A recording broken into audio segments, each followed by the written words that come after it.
पर ये याद कितना करते, इसलिए थोड़ा जिहा टाइम जरूर कढ़िया करो।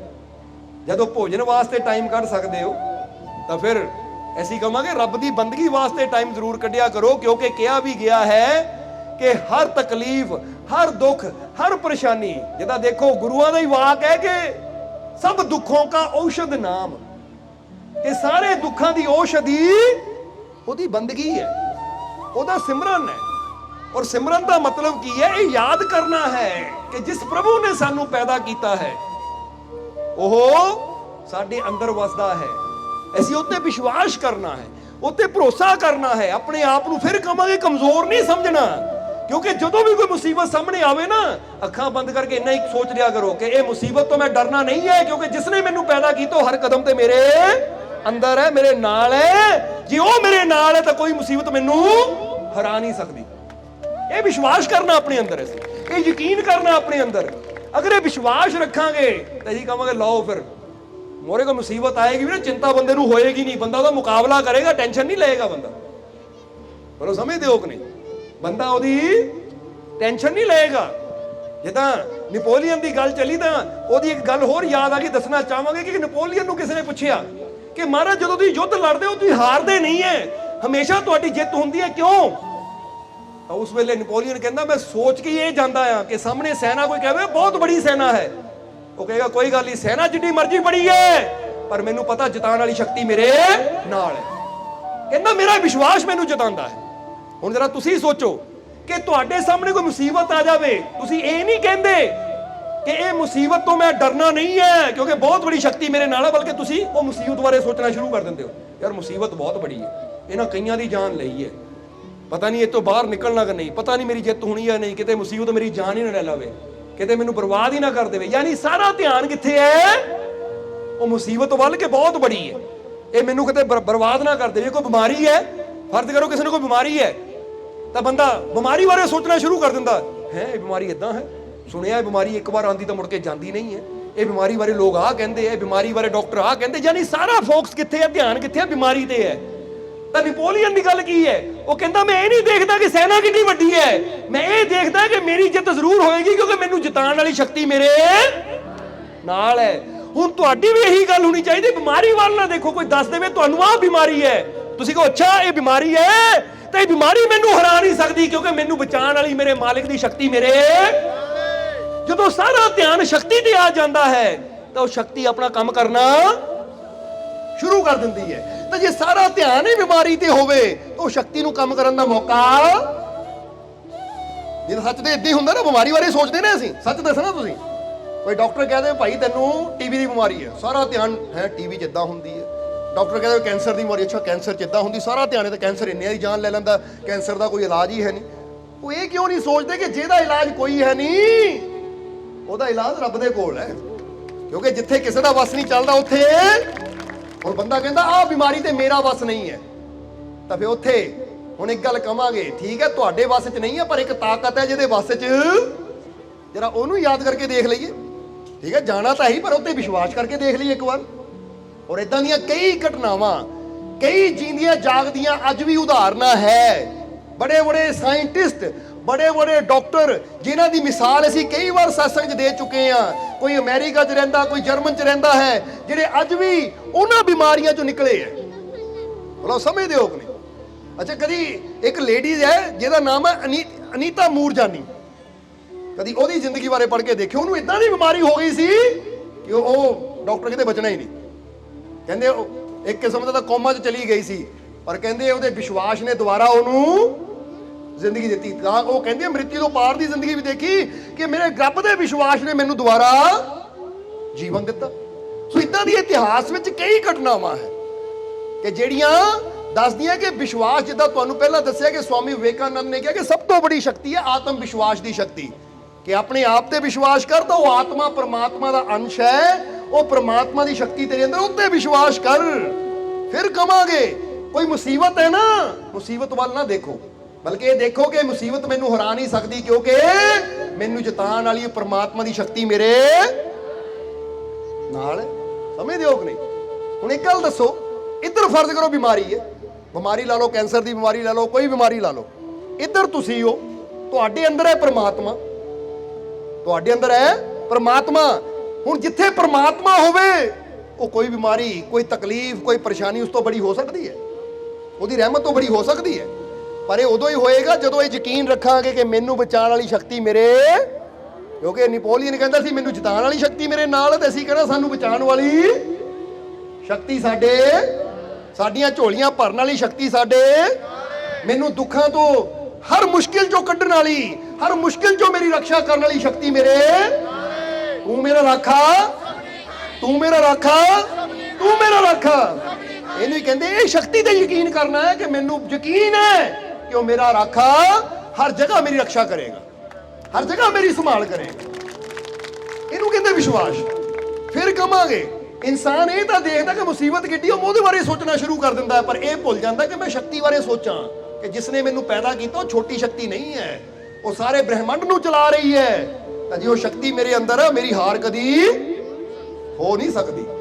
ਕੋਈ ਬਿਮਾਰੀ, ਕੋਈ ਪਰੇਸ਼ਾਨੀ, ਕੋਈ ਤਕਲੀਫ ਮੈਨੂੰ ਹਰਾ ਨਹੀਂ ਸਕਦੀ। ਜਿੰਨਾ ਦੇਰ ਜੀਣਾ ਹੈ, ਠੀਕ ਹੈ, ਮਰਨਾ ਤਾਂ ਹੈ, ਪਰ ਜਿੰਨੀ ਦੇਰ ਜੀਣਾ ਹੈ ਮੈਂ ਵਿਸ਼ਵਾਸ ਨਾਲ, ਖੁਸ਼ੀ ਨਾਲ, ਹਿੰਮਤ ਨਾਲ, ਹੌਸਲੇ ਨਾਲ ਜੀਣਾ, ਡਰ ਕੇ ਚਿੰਤਾ ਕਰਕੇ ਨਹੀਂ ਜੀਣਾ। ਸਮਝਦੇ ਹੋ ਕਿ ਨਹੀਂ? ਜ਼ਿੰਦਗੀ ਤਾਂ ਉਹੀ ਹੈ, ਮਜ਼ਾ ਤਾਂ ਉਹੀ ਹੈ ਜ਼ਿੰਦਗੀ ਦਾ। ਬੋਲੋ ਸਮਝਦੇ ਹੋ ਕਿ ਨਹੀਂ? ਤਾਂ ਇਹਦਾ ਅਭਿਮਨਿਊ ਇੱਕ ਗੱਲ ਕਹਿੰਦੇ ਸੀ, ਜੋ ਅਰਜੁਨ ਦਾ ਬੇਟਾ ਸੀ ਨਾ ਅਭਿਮਨਿਊ, ਜਿਹਨਾਂ ਮਹਾਭਾਰਤ ਦੇ ਯੁੱਧ ਵਿੱਚ ਕਿਤੇ ਚੱਕਰਵੀਰ ਨੂੰ ਤੋੜਦਿਆਂ ਹੋਏ ਆਪਣੀ ਜਾਨ ਦਿੱਤੀ। ਅਭਿਮਨਿਊ ਨੇ ਇੱਕ ਗੱਲ ਕਹੀ ਸੀ, ਉਹ ਕਹਿੰਦੇ ਹੌਸਲਾ ਹਾਰ ਕੇ ਮਰਨ ਨਾਲੋਂ ਚੰਗਾ ਹੌਸਲੇ ਨਾਲ ਮਰੀਏ। ਬੋਲੋ ਸਮਝਦੇ ਹੋ ਕਿ ਨਹੀਂ? ਯਾਨੀ ਹਿੰਮਤ ਹਾਰ ਕੇ ਮਰਨ ਨਾਲੋਂ ਚੰਗਾ ਹੈ ਹਿੰਮਤ ਨਾਲ ਮਰ ਕੇ ਦਿਖਾਈਏ, ਤਾਂ ਕਿ ਸਾਡੀ ਹਿੰਮਤ ਬੁਲੰਦ ਰਵੇ ਔਰ ਆਪਣੇ ਸਾਹਸ ਨਾਲ, ਹਿੰਮਤ ਨਾਲ ਦੁਸ਼ਮਣਾਂ ਨਾਲ ਲੜਦੇ ਹੋਏ ਜਾਨ ਚਲੀ ਜਾਵੇ, ਤਾਂ ਉਹ ਕਹਿੰਦੇ ਉਹ ਬਹਾਦਰੀ ਹੈ। ਪਰ ਹਿੰਮਤ ਹਾਰ ਕੇ, ਹੌਸਲਾ ਹਾਰ ਕੇ, ਲੁਕ ਕੇ, ਦੁਬਕ ਕੇ ਬੈਠ ਜਾਈਏ ਤਾਂ ਮਰਨਾ ਤਾਂ ਉਦਾਂ ਵੀ ਇੱਕ ਦਿਨ ਹੈ। ਕਿਉਂਕਿ ਕਮਰੇ 'ਚ ਵੀ ਤੁਸੀਂ ਆਪਣੇ ਆਪ ਨੂੰ ਬੰਦ ਕਰ ਲਓ ਨਾ, ਮਰਨਾ ਤਾਂ ਵੀ ਇੱਕ ਦਿਨ ਹੈ। ਪਰ ਉਹ ਜ਼ਿੰਦਗੀ ਡਰਪੋਕ ਦੀ ਜ਼ਿੰਦਗੀ ਹੈ, ਉਹ ਜ਼ਿੰਦਗੀ ਫਿਰ ਜ਼ਿੰਦਗੀ ਨਹੀਂ ਕਹਿ ਸਕਦੇ। ਤਾਂ ਹੀ ਇੱਥੇ ਕਹਾਂਗੇ ਕਿ ਜੀਵਨ 'ਚ ਕੋਈ ਦੁੱਖ ਹੈ, ਕੋਈ ਮੁਸੀਬਤ ਹੈ, ਕੋਈ ਪਰੇਸ਼ਾਨੀ ਹੈ, ਤਾਂ ਡਰ ਕੇ ਨਹੀਂ ਅਸੀਂ ਜੀਣਾ, ਬਲਕਿ ਅਸੀਂ ਪੂਰੀ ਹਿੰਮਤ, ਹੌਸਲੇ ਨਾਲ ਕਿ ਕੋਈ ਦੁੱਖ, ਕੋਈ ਟੈਨਸ਼ਨ, ਕੋਈ ਚਿੰਤਾ, ਕੋਈ ਪਰੇਸ਼ਾਨੀ ਮੈਨੂੰ ਹਰਾ ਨਹੀਂ ਸਕਦੀ, ਕਿਉਂਕਿ ਮੈਨੂੰ ਬਚਾਉਣ ਵਾਲੀ, ਮੈਨੂੰ ਕਾਮਯਾਬ ਕਰਨ ਵਾਲੀ ਸ਼ਕਤੀ ਮੇਰੇ ਨਾਲ ਹੈ। ਔਰ ਮੈਨੂੰ ਯਕੀਨ ਹੈ ਮੈਂ ਜਿੱਥੇ ਵੀ ਜਾਊਂਗਾ ਉਹ ਹਰ ਕਦਮ ਤੇ ਮੇਰਾ ਸਾਥ ਦਿੰਦਾ ਆਇਆ, ਤਾਂ ਉਸਨੇ ਸਾਥ ਦੇਣਾ ਵੀ ਹੈ। ਬੋਲੋ ਹੈ ਕਿ ਨਹੀਂ? ਇਸ ਕਰਕੇ ਹੁਣ ਟਾਈਮ ਕਾਫੀ ਹੋ ਗਿਆ ਹੈ। ਹੁਣ ਆਖਰਲੇ ਵਚਨਾਂ 'ਚ ਇਹੀ ਕਹਿਣਾ ਹੈ ਕਿ ਜੀਵਨ 'ਚ ਖੁਸ਼ੀਆਂ ਉਹਨਾਂ ਦੇ ਆਉਂਦੀਆਂ ਹੈ, ਜੀਵਨ 'ਚ ਆਨੰਦ ਉਹਨਾਂ ਦੇ ਆਉਂਦਾ ਹੈ। ਜਿਸ ਤਰ੍ਹਾਂ ਫਿਰ ਉਹ ਮਿਸਾਲ ਦੱਸਾਂਗੇ, ਜੇ ਕਾਲੇ ਪੱਥਰ ਨੇ ਸੱਟਾਂ ਖਾਧੀਆਂ ਸੀ ਤਾਂ ਉਹਦੀ ਕੀਮਤ ਪੈ ਗਈ, ਤਾਂ ਚਿੱਟੇ ਪੱਥਰ ਨੇ ਕਿਹਾ ਸੀ ਮੈਂ ਸੱਟ ਝੱਲਣ ਨੂੰ ਤਿਆਰ ਨਹੀਂ, ਤਾਂ ਪੱਥਰ ਦਾ ਪੱਥਰ ਹੀ ਰਹਿ ਗਿਆ। ਇਸ ਲਈ ਜੀਵਨ ਦੇ ਵਿੱਚ ਆਉਣ ਵਾਲੀਆਂ ਅਗਰ ਮੁਸੀਬਤਾਂ ਹੈ ਤਾਂ ਉਹਨਾਂ ਤੋਂ ਘਬਰਾਓ ਨਾ, ਬਲਕਿ ਉਹਨਾਂ ਦਾ ਸਾਹਮਣਾ ਕਰਨ ਨੂੰ ਤਿਆਰ ਰਹੋ ਔਰ ਆਪਣੇ ਆਪ ਨੂੰ ਇੰਨਾ ਮਜ਼ਬੂਤ ਕਰੋ ਕਿ ਸਾਨੂੰ ਯਕੀਨ ਹੈ ਇਹ ਮੁਸੀਬਤ ਦੀ ਸੱਟ ਵੱਜੇਗੀ, ਇਹ ਮਿਟ ਜਾਏਗੀ, ਪਰ ਮੇਰਾ ਕੁਝ ਨਹੀਂ ਵਿਗੜੇਗਾ, ਮੈਂ ਹੋਰ ਮਜ਼ਬੂਤ ਹੋ ਕੇ ਅੱਗੇ ਵਧਣਾ ਹੈ, ਮੈਂ ਹੋਰ ਮਜ਼ਬੂਤ ਹੋ ਕੇ ਅੱਗੇ ਨਿਕਲਣਾ ਹੈ। ਇਹ ਸਮਝੋ ਜ਼ਰਾ ਸਾਰੇ, ਸਮਝਦੇ ਹੋ ਕਿ ਨਹੀਂ? ਕਿਉਂਕਿ ਇੱਕ ਗੱਲ ਯਾਦ ਰੱਖੋ, ਜਦੋਂ ਮੁਸੀਬਤ ਆਉਂਦੀ ਹੈ ਨਾ, ਕੋਈ ਤਕਲੀਫ ਆਉਂਦੀ, ਹੁਣ ਸਮਝ ਲਓ ਇੱਕ ਗੱਲ ਦਾ ਜਵਾਬ ਦੇਣਾ, ਸਾਨੂੰ ਸੋਚ ਕੇ ਦੇਣਾ ਕਿ ਇੱਕ ਆਦਮੀ ਤੁਰਿਆ ਜਾ ਰਿਹਾ ਹੈ, ਸਾਹਮਣੇ ਨਦੀ ਆ ਗਈ ਉਹਦੇ, ਹੁਣ ਉਹ ਨਦੀ ਤੋਂ ਡਰ ਕੇ ਉੱਥੇ ਹੀ ਬਹਿ ਜਾਂਦਾ, ਜਾਂ ਵਾਪਸ ਘਰ ਨੂੰ ਮੁੜ ਜਾਂਦਾ ਤਾਂ ਆਪਣੀ ਮੰਜ਼ਿਲ ਤੇ ਕਦੀ ਉਹ, ਕਿਉਂ ਪਤਾ ਹੈ ਨਦੀ ਤੋਂ ਪਾਰ ਮੇਰੀ ਮੰਜ਼ਿਲ ਹੈ, ਪਰ ਮੈਂ ਨਦੀ ਨੂੰ ਦੇਖ ਕੇ ਉੱਥੇ ਮੁੜ ਗਿਆ ਵਾਪਸ। ਬੋਲੋ ਸਮਝਦੇ ਹੋ ਕਿ ਨਹੀਂ? ਤਾਂ ਉਹਨੂੰ ਮੰਜ਼ਿਲ ਕਦੀ ਮਿਲੇਗੀ? ਉਹ ਤਾਂ ਬਸ ਉਸ ਕਿਨਾਰੇ ਜੋਗਾ ਰਹਿ ਗਿਆ। ਹੁਣ ਇੱਕ ਦੂਜਾ ਇਨਸਾਨ ਹੈ, ਉਹਨਾਂ ਵੀ ਨਦੀ ਤੋਂ ਪਾਰ ਜਾਣਾ ਆਪਣੀ ਮੰਜ਼ਿਲ ਦੀ ਤਰਫ। ਹੁਣ ਉਹ ਜਦੋਂ ਨਦੀ ਨੂੰ ਦੇਖਦਾ ਹੈ, ਤਾਂ ਨਦੀ ਨੂੰ ਦੇਖਦਾ ਹੈ ਤਾਂ ਰੁਕਦਾ ਨਹੀਂ ਹੈ, ਉਹ ਹੁਣ ਸੋਚਦਾ ਕਿ ਕਿੱਦਾਂ ਨਦੀ ਨੂੰ ਪਾਰ ਕਰ ਸਕਦਾ ਹੈ। ਉਹ ਉਪਾਅ ਲੱਭਦਾ ਹੈ, ਉਹ ਰਸਤਾ ਲੱਭਦਾ ਹੈ, ਉਹ ਘੁੰਮ ਕੇ ਦੇਖਦਾ ਹੈ। ਹੁਣ ਘੁੰਮ ਕੇ ਦੇਖਦਾ ਹੈ, ਕੋਈ ਪੁਲੀ ਨਜ਼ਰ ਨਹੀਂ ਆਉਂਦੀ, ਤਾਂ ਫਿਰ ਉਹ ਕੋਸ਼ਿਸ਼ ਕਰਦਾ ਹੈ ਕਿ ਮੈਂ ਤੈਰ ਕੇ ਪਾਰ ਕਰਾਂ। ਤੁਸੀਂ ਸਮਝਦੇ ਹੋ ਕਿ ਨਹੀਂ? ਪਹਿਲਾਂ ਜਾਂਦਾ ਹੈ, ਛਾਲ ਮਾਰਦਾ ਹੈ, ਨਦੀ ਬੜੀ ਹੈ, ਥੋੜਾ ਜਿਹਾ ਤੈਰਦਾ ਹੈ, ਪਰ ਵਾਪਸ ਆ ਜਾਂਦਾ ਹੈ ਕਿਉਂਕਿ ਨਦੀ ਤਾਂ ਗਹਿਰੀ ਹੈ। ਫਿਰ ਦੁਬਾਰਾ ਕੋਸ਼ਿਸ਼ ਕਰਦਾ ਹੈ, ਦੂਜੀ ਵਾਰ ਕੋਸ਼ਿਸ਼ ਕਰਦਾ ਹੈ, ਥੋੜਾ ਹੋਰ ਅੱਗੇ ਜਾਂਦਾ। ਜਿੱਦਾਂ ਸਮਝ ਲਓ ਕਿ ਜਦੋਂ ਬੰਦਾ ਪਹਿਲਾਂ ਰਨਿੰਗ ਕਰਨੀ ਸ਼ੁਰੂ ਕਰਦਾ, ਦੌੜਨਾ ਸ਼ੁਰੂ ਕਰਦਾ, ਪਹਿਲਾਂ ਕਿਲੋਮੀਟਰ ਦੌੜਦਾ, ਥੱਕ ਜਾਂਦਾ ਹੈ, ਫਿਰ ਪ੍ਰੈਕਟਿਸ ਕਰਦਾ, ਫਿਰ 2 ਕਿਲੋਮੀਟਰ ਦੌੜਦਾ ਹੈ, ਫਿਰ 3 ਕਿਲੋਮੀਟਰ ਦੌੜਦਾ, ਕਿਉਂਕਿ ਜਿੱਦਾਂ ਜਿੱਦਾਂ ਰੋਜ਼ ਮਿਹਨਤ ਕਰਦਾ ਹੋਰ ਵੀ ਉਹਦਾ ਸਟੈਮਿਨਾ ਵੱਧਦਾ, ਉਹਦਾ ਸਰੀਰ ਹੋਰ ਮਜ਼ਬੂਤ ਹੁੰਦਾ ਚਲਾ ਜਾਂਦਾ। ਫਿਰ ਇੱਕ ਟਾਈਮ ਆਉਂਦਾ ਭਾਵੇਂ 10 ਕਿਲੋਮੀਟਰ ਦੌੜੇ, ਉਹਨੂੰ ਫਰਕ ਕੋਈ ਪੈਂਦਾ ਹੀ ਨਹੀਂ। ਬੋਲੋ ਸਮਝਦੇ ਹੋ ਕਿ ਨਹੀਂ? ਇਹ ਜਿੰਦੀ ਜਾਗਦੀ ਮਿਸਾਲ ਤਾਂ ਹੀ ਤੁਹਾਡੇ ਸਾਹਮਣੇ ਆਪਣੇ ਮਾਸਟਰ ਮੋਹਨ ਨੂੰ ਖੜੇ ਕਰਾਂਗੇ। ਮਾਸਟਰ ਜੀ ਖੜੇ ਹੋਏ ਜ਼ਰਾ। ਆ ਮਾਸਟਰ ਜੀ, ਉਮਰ ਕਿੰਨੀ ਹੈ? 68 ਸਾਲ ਦੀ ਉਮਰ ਹੈ। और ये दसना चाहवा कि 42 किलोमीटर लगातार दौड़े मैराथन, 42 किलोमीटर लगातार इस उम्र च। 3-4 साल पहला की गल है, तुम फेसबुक पर जाके मैडल भी देख सकते हो उन्होंने गले च पिओ। मैराथन होंगी है ना जी, हाफ मैराथन होंगी 21 किलोमीटर, फिर फुल मैराथन होंगी है 42 किलोमीटर। सो जो इन्होंने दौड़ने की शुरुआत की थी ना, कहते मालको इच्छा है कि यही इन्होंने कहा मास्टर जी फिट रहना तो दौड़िया करो, थोड़ा जिहा सैर करिया करो। इदा का दौड़न का इन्होंने सवेरे सवेरे नियम बनाया। फिर कहते मालको मैं मैराथन दौड़ा, ठीक है दौड़ो मास्टर जी, खुशी होएगी सानू।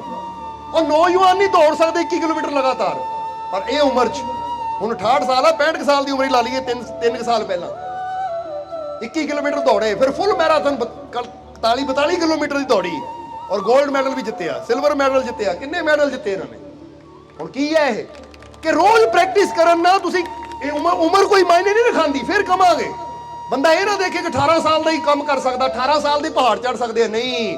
जो 18 साल के अंदर हिम्मत है नहीं ना, अज असीं इदां दे 18, 19, 20, 22 साल के नौजवान दिखा देवांगे ना, जिन्होंने मम्मी कहेगी डैडी कहेगा पुत वो दुकान तो जाके ना चीज़ लैके आ, नहीं डैडी पहले मोटरसाइकिल दो, मैं तो नहीं तुर हुंदा, वो मोटरसाइकिल लैके जाणगे। वो इन्नी हिम्मत ही है नहीं कि 4 कदम भी तुर सकण। बोलो समझदे हो कि नहीं? एक पासे तुहाडे सामने जींदी जागदी मिसाल, ये उदां ही नहीं है। तां ही क्या इन्हों फेसबुक अकाउंट लैके देख लियो, तो अज भी फोटो तुहानूं मिल जाणगियां कि मैडल लैंदे आ, मैडल पा के खड़े है, टीम खड़ी है जिथे ये मैडल लै रहे। क्योंकि इस उम्र दे विच भी, क्योंकि फिर कमांगे कि कामयाब होने वास्ते कोई उम्र मायने। ये तो जिन्होंने बहानेबाजी करनी होवे ना, हुण कित्थे टाइम रहा साडा, हुण कित्थे उम्र रही साडी, हुण कोई टाइम है? भाई टाइम आना कदों है? एक गल याद रखो, कई बंदे कहंदे ना कोई नहीं साडा भी टाइम आएगा, वो बहानेबाजी कहंदे टाइम आएगा। और जो देखो ना कोई नहीं हाले स्कूल जाते टाइम आएगा, कॉलेज जाते फिर देखी टाइम आएगा, कॉलेज जाते कोई नहीं नौकरी लग लेंगे फिर टाइम आएगा, नौकरी लग गई कोई नहीं ब्याह हो लेंगे फिर टाइम आएगा, ब्याह बच्चे हो लेंगे फिर टाइम आएगा, बच्चे हो गए वो हुण वो कोई नहीं बच्चों सैट हो लेंगे फिर टाइम आएगा। और फिर बाद जो सच्ची वह टाइम आ जाता चिता लेटिया होंगे, कहते टाइम आ गया। आह टाइम ही आना कदों साडे अंदर जिहड़े बहानेबाज होंदे ना वो टाइम की गल करते हैं। वो कहते जो शुभ घड़ी आएगी, कोई चंगा वक्त आएगा उदों करांगे। तो जिहड़े समझदार होंदे ना, हिम्मत वाले होंदे, वो कहते टाइम चंगा आंदा नहीं है, अपनी मेहनत ने चंगा बनाना पैंदा है। समय कभी चंगा, क्योंकि समय तो हर वेले चंगा ही है, पर जिहड़े बहानेबाज है वो चंगे समय भी हाले टाइम चंगा नहीं आया साडा। तो जिहड़े बहादुर होंदे अपने रब ते विश्वास करदे, वो कहते टाइम कभी चंगा आंदा नहीं है, इहनूं अपनी मेहनत नाल चंगा बनाना पैंदा है। बोलो समझदे हो कि नहीं? हुण एक बंदा सोचे लै भी घर चंगा होएगा फिर देखांगे, वो घर चंगा अपने आप नहीं होना, घर चंगा मेहनत करके बनाना पैंदा है। हुण एक बंदा फर्ज करो एक बंदा बैठा ओवरवेट कि वह 120 किलो वेट है, वो कोई नहीं जो शरीर फिट होएगा ना उदों करांगे कुछ। वो भाई शरीर फिट होंदा नहीं, शरीर फिट बनाना पैंदा मेहनत करके। इसी तरह अपनी किस्मत नूं, ਉਹ ਸਾਡੀ ਤਾਂ ਕਿਸਮਤ ਹੀ ਮਾੜੀ ਹੈ, ਜਦੋਂ ਚਮਕੇਗੀ ਫਿਰ ਦੇਖਾਂਗੇ। ਉਹ ਕਿਸਮਤ ਵੀ ਆਪਣੇ ਆਪ ਨਹੀਂ ਚਮਕਣੀ, ਘਰ ਪਿਆ ਬਰਤਨ ਆਪਣੇ ਆਪ ਨਹੀਂ ਚਮਕਦਾ, ਉਹਨੂੰ ਚਮਕਾਣਾ ਪੈਂਦਾ। ਤਾਂ ਤੇਰੀ ਕਿਸਮਤ ਆਪਣੇ ਆਪ ਕਿੱਦਾਂ ਚਮਕੇਗੀ? ਇਹਨੂੰ ਵੀ ਮਿਹਨਤ ਕਰਕੇ ਚਮਕਾਣਾ ਪੈਂਦਾ ਹੈ। ਬੋਲੋ ਸਮਝਦੇ ਹੋ ਕਿ ਨਹੀਂ? ਔਰ ਉਹ ਕਦੋਂ ਕਰਾਂਗੇ ਅਸੀਂ? ਔਰ ਮਿਹਨਤ ਦਾ ਕੋਈ ਟਾਈਮ ਨਹੀਂ ਹੁੰਦਾ। ਜੇ ਮਾਸਟਰ ਜੀ 65 ਸਾਲ ਦੀ ਉਮਰ 'ਚ ਕਰ ਸਕਦੇ ਆ ਤਾਂ ਤੁਸੀਂ ਸੋਚੋ ਤੁਸੀਂ ਕੀ ਨਹੀਂ ਕਰ ਸਕਦੇ। ਫਰਜ਼ ਕਰੋ ਤੁਹਾਡੀ ਉਮਰ 70 ਸਾਲ ਹੋਏਗੀ, 75 ਸਾਲ ਹੋਏਗੀ, ਛੱਡੋ ਉਮਰਾਂ ਨੂੰ। ਇਹ ਤਾਂ ਕੈਲੰਡਰਾਂ ਤੇ ਬਾਈ ਹੋਈ ਇੱਕ ਗਿਣਤੀ ਹੈ। क्योंकि इत्थे जो तुसीं मन लैंदे हो ना, हाए हुण एक 24 साल का नौजवान मैं बुढ़ा हो गया, सच्ची बुढ़ा हो गया। एक 60 साल का, 70 साल का, 80 साल का भी सोचे ना मैं कर सकता, मैं करूंगा, मैं कर सकता हूं, मैं करके दिखाऊंगा। तो 100 साल का बुजुर्ग भी असीं कहंदे कर सकता है। बैठो मत, क्योंकि अपनियां नज़रां नाल असीं कई बार दस्सिया कि सानूं आयरलैंड जाण दा मौका मिलिया। उत्थे सत्संग सी साडा, इंग्लैंड दे नाल ही पैंदा है एक कंट्री आयरलैंड। उत्थे जदों असीं गए ते असीं देखिया डबलिन दे अंदर, जो दी कैपिटल सिटी है डबलिन, ਉਹਦੇ अंदर असीं देखिया कि एक औरत बस चला रही है डबल डैकर यानी 2 मंजिला वाली बस होंदी है। और जदों देखिया असीं चिट्टे बाल बस चला रही है ते असीं उद्दी पुछया भी तुहाडी उम्र किन्नी है? वो कहंदी मेरी उम्र 95 साल है।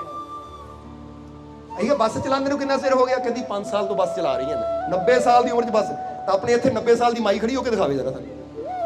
वो तो खड़ी नहीं होंदा, क्योंकि मान लिया मैं बुढ़ी हाँ, हुण तो बुढ़े हो गए। सच दस्सिओ 50 साल की उम्र तो बाद ही बंदा कहना शुरू कर दिंदा हुण तो गल रही नहीं, हुण तो बुढ़े हो गए यार, हुण जान कित्थे रही शरीर च, हुण ताकत कित्थे रही शरीर च। ਜੇ ਕਹਿ ਹੀ ਦਿੱਤਾ ਆਪਣੇ ਆਪ ਨੂੰ ਤਾਕਤ ਕਿੱਥੇ ਰਹੀ, ਜਾਨ ਕਿੱਥੇ ਰਹੀ, ਹੁਣ ਤਾਂ ਬਜ਼ੁਰਗ ਹੋ ਗਏ, ਬੁੜੇ ਹੋ ਗਏ, ਤਾਂ ਤੁਹਾਡੇ ਮਾਈਂਡ ਨੇ ਜਦੋਂ ਮੰਨ ਲਿਆ ਨਾ ਤਾਂ ਤੁਹਾਡੇ ਸਰੀਰ ਦੀ ਤਾਕਤ ਉਹਦੀ ਘਟਣੀ। ਜਿੱਦਾਂ ਹੁਣ ਤੁਸੀਂ ਕਹਿਣਾ ਸ਼ੁਰੂ ਮੇਰੇ ਤੋਂ ਨਹੀਂ ਹੋਣਾ, ਮੇਰੇ ਤੋਂ ਨਹੀਂ ਹੋਣਾ, ਤੁਹਾਡੇ ਸਰੀਰ ਨੇ ਕੋਸ਼ਿਸ਼ ਹੀ ਨਹੀਂ ਕਰਨੀ ਕਰਨ ਦੀ। ਤਾਂ ਜੇ ਤੁਸੀਂ ਕਹੋ ਮੈਂ ਕਰ ਸਕਦਾ, ਮੈਂ ਕਰ ਸਕਦਾ, ਤਾਂ ਤੁਹਾਡੇ ਸਰੀਰ 'ਚ એનર્ਜੀ ਆ ਜਾਣੀ ਹੈ ਕਿ ਮੈਂ ਕਰਕੇ ਦਿਖਾਣਾ ਹੈ। ਤਾਂ ਹੀ ਅਸੀਂ ਕਹਾਂਗੇ ਕਦੀ ਆਪਣੇ ਆਪ ਨੂੰ ਕਮਜ਼ੋਰ ਨਾ ਸਮਝੋ। ਉਮਰ ਤੁਹਾਡੀ ਕੋਈ ਵੀ ਹੋਵੇ, ਇਹ ਸਰੀਰ ਹੈ, ਇਹਦੇ ਵੱਲ ਨਾ ਦੇਖੋ। ਇਹ ਦੇਖੋ ਕਿ ਮੈਂ ਆਪਣੇ ਆਪ ਨੂੰ ਕੀ ਮੰਨਦਾ, ਮੈਂ ਆਪਣੇ ਆਪ ਨੂੰ ਸ਼ਕਤੀਸ਼ਾਲੀ ਮੰਨਦਾ ਆ, ਮੈਂ ਆਪਣੇ ਆਪ ਨੂੰ ਸਟਰੋਂਗ ਮੰਨਦਾ ਆ, ਤਾਂ ਤੁਸੀਂ ਫਿਰ ਉਦਾਂ ਦੇ ਬਣਦੇ ਚਲੇ ਜਾਓਗੇ। ਸਮਝਦੇ ਹੋ ਕਿ ਨਹੀਂ? ਕਦੀ ਦੇਖਿਆ ਕਰੋ, ਵਿਚਾਰ ਕਰਿਆ ਕਰੋ ਚੀਜ਼ ਬਾਰੇ ਕਿ ਜਿੱਦਾਂ ਦੇ ਸਾਡੇ ਸ਼ਬਦ ਹੋਣੇ ਆ ਉਦਾਂ ਦਾ ਸਾਡਾ ਜੀਵਨ ਬਣਦਾ ਵੀ ਚਲਾ ਜਾਣਾ ਹੈ। ਇਸ ਲਈ ਕਮਜ਼ੋਰ ਕਿਉਂ ਸਮਝਦੇ ਹੋ? ਦਿਨ ਪ੍ਰਤੀ ਦਿਨ ਤੁਹਾਡੀ ਸ਼ਕਤੀ ਵੱਧ ਸਕਦੀ ਹੈ ਅਗਰ ਤੁਸੀਂ ਥੋੜੀ ਜਿਹੀ ਮਿਹਨਤ ਕਰੋ, ਮੈਡੀਟੇਸ਼ਨ ਕਰੋ, ਅੱਛੀ ਖੁਰਾਕ ਰੱਖੋ, ਥੋੜੀ ਐਕਸਰਸਾਈਜ਼ ਕਰੋ ਔਰ ਆਪਣੀ ਸੋਚ ਨੂੰ ਅੱਛਾ ਰੱਖੋ, ਤਾਂ ਤੁਹਾਡੀ ਸ਼ਕਤੀ ਦਿਨ ਪ੍ਰਤੀ ਦਿਨ ਇੰਨੀ ਵੱਧ ਸਕਦੀ ਹੈ ਕਿ ਜਿੱਦਾਂ ਜਿੱਦਾਂ ਉਮਰ ਵਧੇਗੀ ਤੁਸੀਂ ਕਾਮਯਾਬ, ਸਫਲ, ਸ਼ਕਤੀ ਨਾਲ ਭਰਪੂਰ ਹੁੰਦੇ ਚਲੇ ਜਾਓਗੇ। ਤੁਸੀਂ ਜਰਾ ਸਮਝ ਕੇ ਦੇਖਣਾ ਸਾਰਿਆਂ ਨੇ। ਇਸ ਕਰਕੇ ਅਸੀਂ ਇਹੀ ਤਾਂ ਚਾਹੁੰਦੇ ਹਾਂ ਕਿ ਤੁਸੀਂ ਆਪਣੇ ਅੰਦਰ ਛੁਪੀ ਉਹ ਤਾਕਤ ਨੂੰ ਪਹਿਚਾਨ ਸਕੋ, ਕਿਉਂਕਿ ਫਿਰ ਕਵਾਂਗੇ। ਇੱਕ ਲਾਈਨ ਵਿਵੇਕਾਨੰਦ ਜੀ ਕਹਿੰਦੇ, ਇੱਥੇ ਆਖਰਲੇ ਵਚਨਾਂ ਜੋ ਕਹਿਣੀ ਚਾਹਾਂਗੇ ਕਿ ਵਿਵੇਕਾਨੰਦ ਜੀ ਕਹਿੰਦੇ कि हर इंसान के भीतर दिव्या शक्ति है, उस शक्ति पर भरोसा करो। यहां हर कोई दिव्या होने के लिए पैदा हुआ है, अपने अंदर दिव्या शक्ति की खोज करो। ये स्वामी विवेकानंद जी ने दो लाइना कही बड़ियां प्यारियां है, आ दो ही लाइना, यानी दोवां लाइना च आंदा शब्द कि हर इंसान के भीतर दिव्या शक्ति है, उस पर भरोसा करो। वो कहते सब दे अंदर अलौकिक शक्ति, परमात्मा की शक्ति बैठी, उते भरोसा करिए। और नाल दूजी गल केड़ी गई कि आप सब यहां दिव्या होने के लिए पैदा हुए हो। जिदा एक बीज वृक्ष बनने वास्ते पैदा होता है, तो जे बीज अंदर वृक्ष ना हो तो फिर बीज दे होने का भी कोई वो है नहीं। हर छोटे तो छोटा बीज वृक्ष बन सकता है, क्योंकि पैदा ही इसलिए होया कि वृक्ष बन सके। पर जे हुण बीज बीज ही रह जाए तो इस रब का कसूर नहीं, क्योंकि रब ने तो सारे गुण भर के भेजिया सी, पर उन्होंने सही जमीन ना मिले, कसूर किहदा? इसी तरह हर इंसान दिव्या हो सकता है, हर इंसान अंदर छुपिया परमात्मा प्रगट हो सकता है, पर उसदे वास्ते मेहनत करनी पैंदी है। ताही उन्होंने कहा दिव्या की खोज करो, अपने भीतर दिव्या की खोज करो। और खोजन का मतलब मैडिटेशन, ध्यान, और सही ढंग ना युक्ति लैके, इदा नहीं कि बाहरों उदे रौला पाई जाना। क्योंकि कई बार देखा कि इंसान अंदर उतरता नहीं, बस एक शब्द का रट्टा बारों बार लाई जाता है। बोलो समझते हो कि नहीं? तो फर्ज करो बाहरों भी अल्लाह अल्लाह अल्लाह अल्लाह राम राम राम इदा रौला पाई जाए, अंदर जाने का मौका नहीं मिले। सानू दिव्या शक्ति का अंदर है, पर रौला असीं बाहर पा रहे। बोलो समझते हो कि नहीं? इसलिए वो युक्ति हुंदी है किद्दां अपने अंदर उतर के, किद्दां अपने अंदर जाके असीं वो दिव्या शक्ति नाल जुड़ सकते, किद्दां उहदी खोज कर सकते। ताही कहंदे ना कस्तूरी कुंडल बसे मृग दौड़े बन माही, ऐसे घट घट राम है दुनिया जाने नाही। ये दुनिया जानती नहीं है, दुनिया देखती नहीं है, दुनिया समझती नहीं है कि घट के अंदर ही तो छुपी है शक्ति, और उसकी खोज करांगे तां ही मिलेगी। समझते हो कि नहीं? सच दस्यो, जिहड़ी चीज़ खोजदे उही मिलदी ना सानू। फिर हुण घर दे विच तुहाडे सारा कुछ होवे, घर दे विच तुहाडे सारा कुछ होवे, तां हुण जिहड़ी चीज़ की तुसीं खोज करनी है, मिलना लभना तुसीं ओह नहीं है। हुण फर्ज करो तुहानूं इत्थों कहा जाए जाओ भी खंड लैके आओ, शुगर लैके आओ, चीनी लैके आओ। हुण जे डब्बे चीनी घट है, तुसीं खोजना शुरू कर देना चीनी कित्थे पई है। पत्ती बेशक जिन्नी मर्जी पई होवे, चावल जिन्ने मर्जी पे होण, दाल जिन्नी मर्जी पई होवे, पर तुसीं की लभना है? तुसीं चीनी लभनी क्यों? क्योंकि तुसीं खोज ओहदी, जिहड़ी चीज़ दी बंदा खोज करदा मिलदी भी ओनूं। हुण सच दस्सिओ, परमात्मा दी शक्ति तुहानूं क्यों नहीं मिली? अज तक कदी ओहदी खोज कीती असीं? अज तक तां खोजां ही इह करदे रहे हैं। बाहरलियां आ मकान च आ रंग इदां दा होना चाहिए, मकान इदां दा होना चाहिए, जमीन इदां दी चाहिए, प्लॉट इदां दा चाहिए, कपड़ा इदां दा चाहिए, बूट इदां दे चाहिए है, आ टी शर्ट दा सूट दा डिजाइन इदां दा चाहिए, कोट पैंट दा डिजाइन इदां चाहिए है, और जिद्दां दा चाहिए उदां मिल भी जांदा हुंदा कि नहीं? बंदा सोचदा अज मैं इदां दे रंग दा सूट लैके आना, इदां दे रंग दा कुर्ता पजामा लैके आना, उदां दा रंग लैके भी आंदा है। क्योंकि जिहड़ी चीज़ खोजदे हो मिलदी भी आ मॉडल दी गड्डी लैके आनी है, आ मॉडल दा मोटरसाइकिल लैके आना, फिर बंदा लैके भी उही इदां हुंदी नहीं। पहले इत्थे सोचदे आए असीं कि मैं किहड़ी गड्डी लैनी है, दो चार कंपनियां देख के फिर जिहड़ी चंगी लगदी आही लैनी है। फिर जिहड़ी लैंदे आ कंपनी को जाते, कंपनी कहती बुकिंग ते, तुसीं कहंदे आ लो भाई बुकिंग रखो, पर चाहिए यही है, चाहे महीने बाद आवे 15 दिन बाद आवे। क्योंकि जो खोजते हैं मिलता भी वही है। ये नहीं कि चीज कोई खोजी तो मिली ना, एक गल याद रखना तुसीं। इसलिए परमात्मा की शक्ति तैयार है, ਕਿਉਂਕਿ ਕਮੀ ਉੱਧਰ ਨਹੀਂ ਹੈ, ਕਮੀ ਇਨਸਾਨ ਅੰਦਰ ਹੈ, ਪਰ ਖੋਜਦੇ ਅਸੀਂ ਕਿੰਨਾ ਕਰ। ਇਸ ਲਈ ਅੱਜ ਤੋਂ ਇਹ ਬਣਾਓ ਕਿ ਥੋੜਾ ਟਾਈਮ 10 ਮਿੰਟ ਦਾ ਹੀ ਟਾਈਮ ਕੱਢ ਕੇ ਸਵੇਰੇ ਸਵੇਰੇ ਬੈਠਿਆ ਕਰੋ ਕਿ ਆਪਣੇ ਅੰਦਰਲੀ ਸ਼ਕਤੀ ਨੂੰ ਖੋਜਣਾ ਹੈ। ਪਰ ਉਹ ਖੋਜਣ ਤੋਂ ਪਹਿਲਾਂ ਜਿੱਦਾਂ ਦੱਸਿਆ ਕਿ ਥੋੜੀ ਯੁਕਤੀ ਲੈ ਲਿਓ ਅੰਦਰ ਜਾਣ ਦੀ।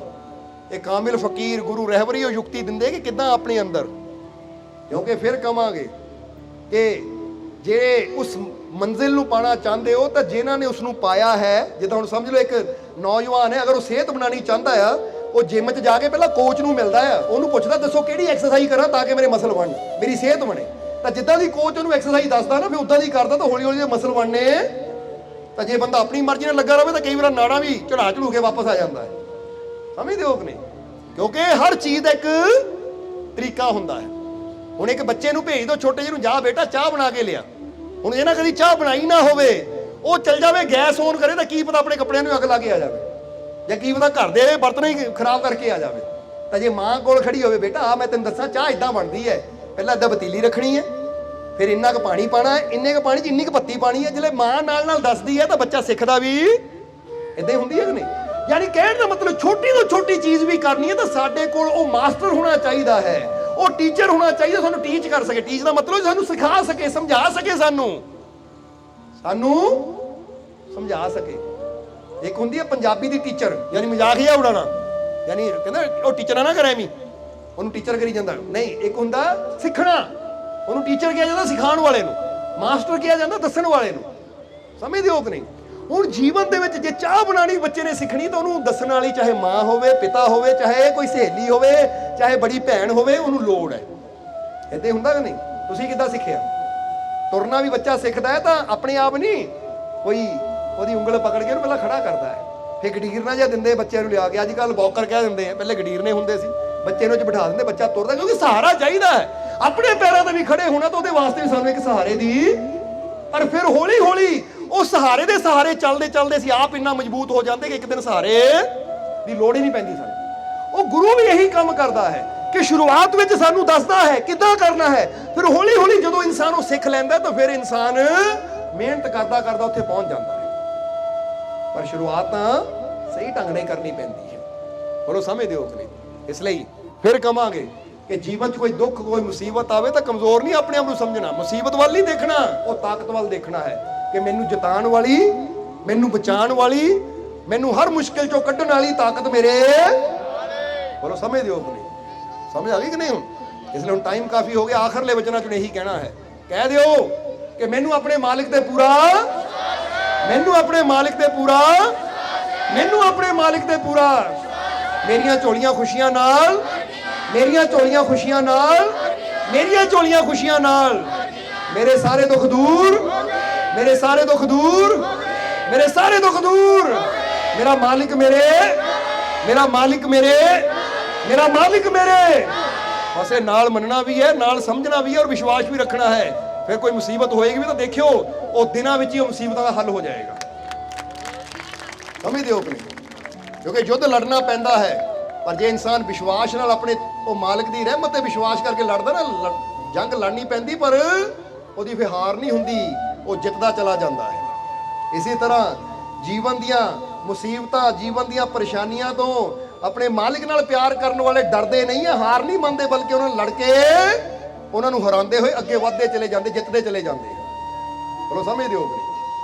ਜਿੱਦਾਂ ਨੌਜਵਾਨ ਦੀ ਗੱਲ ਪੂਰੀ ਕਰਦੀ, ਯਾਦ ਆ ਗਈ ਸਾਨੂੰ ਕਿ ਉਹ ਨਦੀ ਪਾਰ ਜਾਂਦਾ ਹੈ, ਨਦੀ ਪਾਰ ਜਾਣਾ ਉਹ ਨਾ, ਸਮਝਦੇ ਹੋ ਕਿ ਨਹੀਂ? ਪਹਿਲਾਂ ਜਾਂਦਾ ਹੈ 2-4 ਕਿਲੋਮੀਟਰ ਜਾਂਦਾ ਹੈ, ਨਦੀ ਸਮਝ ਲਓ 5 ਕਿਲੋਮੀਟਰ ਦੀ ਹੈ, ਪਹਿਲਾਂ ਜਾਂਦਾ ਹੈ 1 ਕਿਲੋਮੀਟਰ ਤੋਂ ਵਾਪਸ ਮੁੜ ਆਉਂਦਾ ਹੈ, ਪਰ ਕਹਿੰਦਾ ਨਹੀਂ ਪਾਰ ਕਰਨੀ ਹੈ, ਤਾਕਤ ਨੂੰ ਵਧਾਵਾਂ, ਫਿਰ ਦੁਬਾਰਾ ਕੋਸ਼ਿਸ਼ ਕਰਦਾ, ਫਿਰ 2 ਕਿਲੋਮੀਟਰ ਜਾਂਦਾ ਪਰ ਫਿਰ ਵਾਪਸ ਆ ਜਾਂਦਾ ਹੈ। ਬੋਲੋ ਸਮਝਦੇ ਹੋ ਕਿ ਨਹੀਂ? ਫਿਰ ਮਨ 'ਚ ਸੋਚਦਾ 2 ਗਿਆ ਸੀ, 2 ਵਾਪਸ ਹੈ, 4 ਤਾਂ ਇਹੀ ਹੋ ਗਿਆ, 5 ਕਿਲੋਮੀਟਰ ਦੀ ਹੈ, ਅਗਰ ਥੋੜੀ ਹੋਰ ਮਿਹਨਤ ਕਰਦਾ ਮੈਂ ਤਾਂ ਪਾਰ ਹੀ ਚਲ ਜਾਣਾ ਹੈ। ਫਿਰ ਦੁਬਾਰਾ ਕੀ ਕਰਦਾ? ਤੀਸਰੀ ਵਾਰ ਕੋਸ਼ਿਸ਼ ਕਰਦਾ ਹੈ, ਫਿਰ ਵਾਪਸ ਨਹੀਂ ਆਉਂਦਾ, 5 ਕਿਲੋਮੀਟਰ ਦੀ ਨਦੀ ਨੂੰ ਪਾਰ ਕਰ ਦਿੰਦਾ ਹੈ। ਪਰ ਜਦੋਂ ਪਾਰ ਕਰਦਾ ਹੈ, ਬਾਹਰ ਨਿਕਲ ਕੇ ਆਪਣੇ ਆਪ ਨੂੰ ਦੇਖਦਾ ਹੈ, ਤਾਂ ਹੁਣ ਸੱਚ ਦੱਸਿਓ, ਇਹ 5 ਕਿਲੋਮੀਟਰ ਦੀ ਨਦੀ ਪਾਰ ਕਰਨ ਤੋਂ ਬਾਅਦ ਉਹਦਾ ਸਰੀਰ ਕਮਜ਼ੋਰ ਹੋਏਗਾ ਜਾਂ ਸਟਰੋਂਗ ਹੋਏਗਾ, ਮਜ਼ਬੂਤ ਬਣੇਗਾ? ਹੁਣ 5 ਕਿਲੋਮੀਟਰ ਦੀ ਪਾਰ ਕਰ ਲਈ ਨਾ, ਹੁਣ ਉਹਦਾ ਸਰੀਰ ਇੰਨਾ ਮਜ਼ਬੂਤ ਹੋ ਗਿਆ, ਅਗਲੀ ਵਾਰ ਨੂੰ ਕੀ ਕਹੇਗਾ? ਹੁਣ 7 ਕਿਲੋਮੀਟਰ ਦੀ ਪਾਰ ਕਰਨ ਨੂੰ ਮੈਂ ਤਿਆਰ ਹਾਂ। ਫਿਰ 7 ਕਿਲੋਮੀਟਰ ਦੀ ਕਰੇਗਾ, ਫਿਰ ਉਹਦਾ ਹੌਸਲਾ ਹੋਰ ਵਧੇਗਾ, ਹਿੰਮਤ ਹੋਰ ਵਧੇਗੀ ਕਿ ਮੈਂ 10 ਕਿਲੋਮੀਟਰ ਦੀ ਪਾਰ ਕਰਨ ਨੂੰ ਤਿਆਰ ਹਾਂ। ਕਿਉਂਕਿ ਜਿੰਨਾ ਮੁਸੀਬਤਾਂ ਦਾ ਅਸੀਂ ਸਾਹਮਣਾ ਕਰਕੇ ਉਹ 'ਚ ਗੁਜ਼ਰਦੇ ਚਲੇ ਜਾਂਦੇ ਆ, ਸਾਡੀ ਹਿੰਮਤ, ਸਾਡਾ ਹੌਸਲਾ ਹੋਰ ਵੀ। ਹੁਣ ਦੱਸੋ ਇਹ ਮੁਸੀਬਤ ਸਾਡੇ ਵਾਸਤੇ ਮਾੜੀ ਸੀ ਜਾਂ ਵਰਦਾਨ ਸੀ? ਚੰਗੀ ਸੀ, ਕਿਉਂਕਿ ਨਾ ਆਂਦੀ ਤਾਂ ਅਸੀਂ ਮਜ਼ਬੂਤ ਕਦੀ।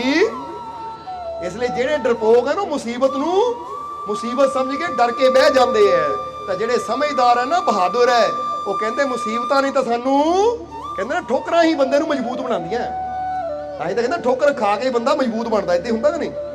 ਇਸ ਲਈ ਫਿਰ ਕਵਾਂਗੇ ਕਿ ਬਦਾਮ ਖਾਣ ਨਾਲ ਬੰਦੇ ਨੂੰ ਅਕਲ ਨਹੀਂ ਆਉਂਦੀ, ਠੋਕਰਾਂ ਖਾਣ ਨਾਲ ਅਕਲ ਆਉਂਦੀ ਹੈ। ਬਦਾਮ ਤਾਂ ਸਾਡੇ ਨਿਊਟ੍ਰੀਸ਼ਨ ਦੀ ਕਮੀ ਨੂੰ ਪੂਰਾ ਕਰਦਾ ਹੈ, ਕਿ ਸਾਡੀ ਬੋਡੀ ਜਿਹੜੀ ਨਾ ਕਮੀ ਹੁੰਦੀ ਹੈ ਵਿਟਾਮਿਨ ਦੀ, ਉਹ ਪੂਰੀ ਕਰਦਾ ਹੈ। ਪਰ ਜਿਹੜੀ ਅਕਲ ਹੈ ਇਹ ਬਦਾਮ ਖਾਣ ਨਾਲ ਨਹੀਂ ਆਉਂਦੀ। ਹੁਣ ਇੱਕ ਬੱਚਾ ਅਨਪੜ੍ਹ ਹੈ, ਉਹਨੂੰ ਬਦਾਮ ਖਿਲਾਈ ਜਾਓ, ਕੀ ਉਹ ਪੜ੍ਹ ਲਿਖ ਜਾਏਗਾ? ਡਿਗਰੀ ਲੈ ਲੇਗਾ ਉਹ? ਜਰਾ ਸਮਝਣਾ। ਤਾਂ ਜਿਹੜਾ ਨੇ ਬਦਾਮ ਵੀ ਕਦੀ ਖਾਣ ਨੂੰ ਨਹੀਂ ਮਿਲੇ, ਡਾਕਟਰ ਭੀਮਰਾਓ ਅੰਬੇਡਕਰ, ਬਾਬਾ ਸਾਹਿਬ ਅੰਬੇਡਕਰ ਕਦੀ ਬਦਾਮ ਨਹੀਂ ਖਾਣ ਨੂੰ ਮਿਲੇ, ਪਰ ਦੇਖੋ ਇੰਨੇ ਪੜ੍ਹੇ, ਇੰਨੀ ਮਿਹਨਤ ਕੀਤੀ, ਇੰਨੇ ਚਤੁਰ ਚਲਾਕ ਸੀ, ਇੰਨਾ ਦਿਮਾਗ ਸੀ ਉਹਨਾਂ ਦਾ ਕਿ ਇੰਡੀਆ ਦਾ ਸੰਵਿਧਾਨ ਵੀ ਉਹਨਾਂ ਨੇ ਲਿਖਿਆ। ਇੱਥੋਂ ਕੀ ਪਤਾ ਲੱਗਾ ਕਿ ਮਿਹਨਤ ਕਰਨ ਨਾਲ ਅਕਲ ਆਉਂਦੀ ਹੈ। ਹੁਣ ਬੱਚੇ ਕੋਲ ਲੈ ਬੇਟਾ ਕਾਜੂ ਖਾ, ਬਦਾਮ ਖਾ, ਮੇਰੇ ਪੁੱਤ ਨੇ ਬੜਾ ਬੁੱਧੀਮਾਨ ਬਣਨਾ ਹੈ। ਬੋਲੋ ਸਮਝਦੇ ਹੋ ਕਿ ਨਹੀਂ? ਤਾਂ ਬੱਚਾ ਬਦਾਮ ਖਾਣ ਨਾਲ ਕਦੀ ਬੁੱਧੀਮਾਨ ਨਹੀਂ ਬਣੇਗਾ। ਫਿਰ ਕਵਾਂਗੇ ਠੋਕਰਾਂ ਬੰਦੇ ਨੂੰ ਮਜ਼ਬੂਤ ਬਣਾਉਂਦੀਆਂ, ਇਸ ਲਈ ਠੋਕਰਾਂ ਤੋਂ ਡਰੋ ਨਾ, ਮੁਸੀਬਤਾਂ ਤੋਂ ਡਰੋ ਨਾ, ਬਲਕਿ ਆਪਣੇ ਆਪ ਨੂੰ ਇੰਨਾ ਮਜ਼ਬੂਤ ਬਣਾਓ ਕਿ ਮੁਸੀਬਤਾਂ ਤੁਹਾਡੇ ਤੋਂ ਡਰਨ। ਬੋਲੋ ਸਮਝਦੇ ਹੋ ਕਿ ਨਹੀਂ? ਯਾਨੀ ਦੋ ਕਿਸਮ ਦੇ ਇਨਸਾਨ ਹੁੰਦੇ ਆ। ਤੁਰਿਆ ਜਾਂਦਾ ਕਿ ਕੁੱਤਾ ਭੌਂਕਦਾ ਹੈ ਤਾਂ ਡਰ ਕੇ ਘਰ ਨੂੰ ਆ ਜਾਂਦਾ, ਕੁੱਤਾ ਉਹਦੇ ਮਗਰ ਮਗਰ ਉਹ ਮੋਰੇ ਮੋਰੇ। ਸਮਝਦੇ ਹੋ ਕਿ ਨਹੀਂ? ਤਾਂ ਦੂਜਾ ਇਨਸਾਨ ਹੁੰਦਾ ਜਦੋਂ ਨਿਕਲਦਾ ਹੈ ਨਾ, ਕੁੱਤਾ ਦੇਖ ਕੇ ਦੌੜ ਜਾਂਦਾ ਹੈ। ਇਹ ਬੰਦਾ ਭਾਈ ਇੰਨਾ ਮਜ਼ਬੂਤ ਹੈ ਕਿਤੇ ਮੇਰੀ ਲੱਤ ਨਾ ਤੋੜ ਦੇਵੇ, ਕੁੱਤਾ ਪਹਿਲੇ ਡਰ ਜਾਂਦਾ। ਹੁਣ ਤੁਹਾਨੂੰ ਕਿਹੜਾ ਬਣਨਾ ਪਸੰਦ ਹੈ? ਜਿਹੜਾ ਕੁੱਤਾ ਮਗਰ ਮਗਰ ਦੌੜੇ ਤੁਹਾਡੇ, ਤੁਸੀਂ ਆਪ ਘਰ ਵੱਲ ਨੂੰ ਕੁੱਤਾ ਮਗਰ ਮਗਰ, ਜਾਂ ਤੁਸੀਂ ਇਦਾਂ ਦੇ ਹੋਵੇ ਕੁੱਤੇ ਦੇਖ ਕੇ ਰਸਤਾ ਹੀ ਛੱਡ ਦੇਣ ਕਿ ਭਾਈ ਇਹ ਸ਼ੇਰ ਆ ਰਿਹਾ, ਅੱਗੇ ਤਾਕਤਵਰ ਬੰਦਾ ਆ ਰਿਹਾ, ਕਿਤੇ ਮੇਰੀ ਲੱਤ ਨਾ ਤੋੜ ਦੇ, ਮੈਂ ਹੀ ਦੌੜ ਜਾਵਾਂ। ਉਹ ਇਦਾਂ ਦੇ ਬਣਾਓ ਆਪਣੇ ਆਪ ਨੂੰ ਕਿ ਮੁਸੀਬਤਾਂ ਨੂੰ ਦੇਖ ਕੇ ਦੌੜੀਏ ਨਾ, ਬਲਕਿ ਸਾਡਾ ਹੌਸਲਾ, ਸਾਡੀ ਹਿੰਮਤ, ਸਾਡਾ ਵਿਸ਼ਵਾਸ ਆਪਣੇ ਮਾਲਿਕ ਤੇ ਇੰਨਾ ਬੜਾ ਹੋਵੇ ਕਿ ਮੁਸੀਬਤਾਂ ਸਾਨੂੰ ਦੇਖ ਕੇ ਦੌੜ ਜਾਣਗੇ। ਭਾਈ ਆਹ ਗਲੀ 'ਚ ਨਹੀਂ ਜਾਣਾ, ਇਹ ਗਲੀ 'ਚ ਰੱਬ ਦੇ ਪਿਆਰੇ ਦਾ ਘਰ ਹੈ। ਇਦਾਂ ਦੀ ਜ਼ਿੰਦਗੀ ਬਣਾਓ ਆਪਣੀ, ਮਜ਼ਾ ਤਾਂ ਫੇਰ ਹੈ। ਪਰ ਉਹ ਸਮਝਦੇ ਹੋ ਕਿ ਨਹੀਂ? ਕਿਉਂਕਿ ਜਿਹਦੇ ਅੰਦਰ ਪ੍ਰਮਾਤਮਾ ਹੋਵੇ, ਉਹ ਮਾਲਿਕ ਹੋਵੇ, ਉਹ ਡਰਦਾ ਫਿਰੇ, ਤਾਂ ਫਿਰ ਤਾਂ ਅਸੀਂ ਆਪਣੇ ਮਾਲਿਕ ਦੀ ਤੋਹੀਨ ਕਰ ਰਹੇ ਹਾਂ, ਆਪਣੇ ਮਾਲਿਕ ਦੀ ਅਸੀਂ ਬੇਅਦਬੀ ਕਰ ਰਹੇ ਕਿ ਬੈਠਾ ਉਹ ਸਾਡੇ ਅੰਦਰ, ਉਹ ਡਰਦੇ ਫਿਰੀਏ। ਇਹ ਤਾਂ ਤੋਹੀਨ ਹੈ। ਬਲਕਿ ਜੇ ਵਾਕਈ ਉਹ ਸਾਡੇ ਅੰਦਰ ਬੈਠਾ ਤਾਂ ਸਾਨੂੰ ਇੰਨੇ ਨਿਡਰ ਹੋਣਾ ਚਾਹੀਦਾ ਕਿ ਮੁਸੀਬਤਾਂ ਸਾਡੇ ਤੋਂ ਡਰਨ, ਮੁਸੀਬਤਾਂ ਸਾਡੇ ਤੋਂ ਦੌੜਨ।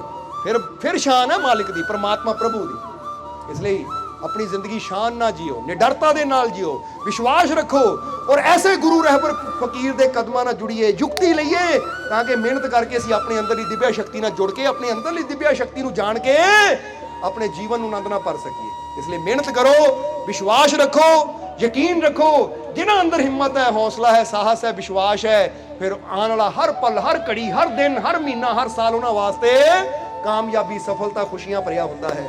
ਇਸ ਲਈ ਹੁਣ ਇਹਨਾਂ ਵਚਨਾਂ ਨਾਲ ਹੀ ਅਸੀਂ ਅੱਜ ਦੇ ਸਤਸੰਗ ਦੀ ਸਮਾਪਤੀ ਕਰਾਂਗੇ, ਔਰ ਇਹੀ ਉਸ ਮਾਲਕ ਦੇ ਚਰਨਾਂ 'ਚ ਬੇਨਤੀ ਕਰਾਂਗੇ ਕਿ ਮਾਲਕ ਤੁਹਾਡੀ ਹਿੰਮਤ ਨੂੰ, ਤੁਹਾਡੇ ਹੌਸਲੇ ਨੂੰ, ਤੁਹਾਡੇ ਸਾਹਸ ਨੂੰ ਵੀ ਇੰਨਾ ਬੜਾ ਕਰ ਦੇਣ ਕਿ ਆਉਣ ਵਾਲਾ ਹਰ ਪਲ, ਹਰ ਘੜੀ ਤੁਹਾਡੇ ਵਾਸਤੇ ਖੁਸ਼ੀਆਂ ਭਰੀ ਹੋਵੇ, ਕਾਮਯਾਬੀ ਭਰੀ ਹੋਵੇ, ਸਫਲਤਾ ਭਰੀ ਹੋਵੇ। ਉਹ ਮਾਲਿਕ ਤੁਹਾਨੂੰ ਨਾਮ ਨਾਲ ਜੁੜਨ ਦੀ, ਨਾਮ ਜਪਣ ਦੀ, ਸੇਵਾ ਸਿਮਰਨ ਕਰਨ ਦੀ ਤਾਕਤ ਦੇਵੇ, ਨੇਕ ਅਮਲ ਕਰਨ ਦੀ ਤਾਕਤ ਦੇਵੇ, ਔਰ ਆਪਣੇ ਅੰਦਰਲੀਆਂ ਬੁਰਾਈਆਂ ਨੂੰ, ਆਪਣੇ ਅੰਦਰਲੀਆਂ ਕਮੀਆਂ ਨੂੰ ਦੂਰ ਕਰਨ ਦੀ ਤੁਹਾਨੂੰ ਸ਼ਕਤੀ ਦੇਵੇ, ਔਰ ਆਪਣੀ ਕਿਰਪਾ, ਦਇਆ, ਮਿਹਰ ਹਮੇਸ਼ਾ ਮਾਲਿਕ ਤੁਹਾਡੇ ਤੇ ਬਣਾਏ ਰੱਖਣ। ਆਉਣ ਵਾਲਾ ਹਰ ਪਲ, ਹਰ ਘੜੀ ਤੁਹਾਡੇ ਵਾਸਤੇ ਖੁਸ਼ੀਆਂ, ਕਾਮਯਾਬੀ, ਸਫਲਤਾ ਭਰੀ ਹੋਵੇ। ਇਹੀ ਸਾਡੀ ਉਸ ਮਾਲਕ ਦੇ ਚਰਨਾਂ 'ਚ ਅਰਦਾਸ ਬੇਨਤੀ ਹੈ ਕਿ ਮਾਲਕ ਇਦਾਂ ਹੀ ਆਪਣੀ ਰਹਿਮਤ, ਆਪਣੀ ਕਿਰਪਾ ਤੁਹਾਡੇ ਤੇ ਸਦਾ ਬਣਾਏ ਰੱਖਣ, ਸਦਾ ਤੁਹਾਡੀਆਂ ਮੁਸ਼ਕਿਲਾਂ, ਪਰੇਸ਼ਾਨੀਆਂ ਨੂੰ ਦੂਰ ਕਰਦੇ ਰਹਿਣ, ਔਰ ਤੁਹਾਡੇ ਜੀਵਨ ਨੂੰ ਖੁਸ਼ੀਆਂ ਨਾਲ ਮਾਲਕ ਭਰਪੂਰ ਕਰਦੇ ਰਹਿਣ। ਹੁਣ ਜ਼ਰਾ ਹੱਸ ਕੇ ਦਿਖਾਓ ਇੱਕ ਵਾਰ। ਅੱਜ ਤਾਂ ਇਸ ਵੇਲੇ ਤੁਸੀਂ ਹੱਸ ਰਹੇ ਹੋ, ਮੁਸਕਰਾ ਰਹੇ ਹੋ। ਮਾਲਕ ਇੰਨੀ ਰਹਿਮਤ ਕਰਨ ਕਿ ਤੁਹਾਡੇ ਜੀਵਨ 'ਚ ਖੁਸ਼ੀ ਸਦਾ ਬਣੀ ਰਵੇ, ਆਉਣ ਵਾਲਾ ਹਰ ਪਲ ਤੁਹਾਡੇ ਵਾਸਤੇ ਖੁਸ਼ੀਆਂ ਭਰਿਆ ਹੋਵੇ। ਇਹੀ ਅਸੀਂ ਉਸ ਮਾਲਕ ਦੇ ਚਰਨਾਂ 'ਚ ਅਰਦਾਸ ਬੇਨਤੀ ਕਰਾਂਗੇ। ਔਰ ਹੁਣ ਅੰਤ ਵਿੱਚ ਤੁਹਾਡੇ ਸਭ ਦੇ ਅੰਦਰ ਵਸਦੇ ਉਸ ਮਾਲਕ ਨੂੰ ਅਸੀਂ ਪ੍ਰਣਾਮ ਕਰਦੇ ਹਾਂ। ਸਾਡਾ ਪ੍ਰਣਾਮ ਸਵੀਕਾਰ ਕਰੋ। ਜੈ ਮਾਲਕਾਂ ਦੀ।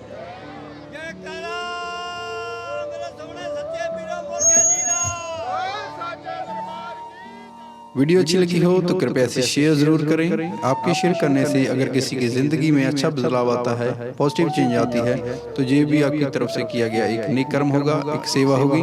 तो वीडियो को शेयर जरूर करें, और वीडियो देखने के लिए सर्व संजय दरबार कांटियाँ शरीफ यूट्यूब चैनल को सब्सक्राइब करें और फेसबुक पेज को फॉलो करना ना भूलें। जय माता दी।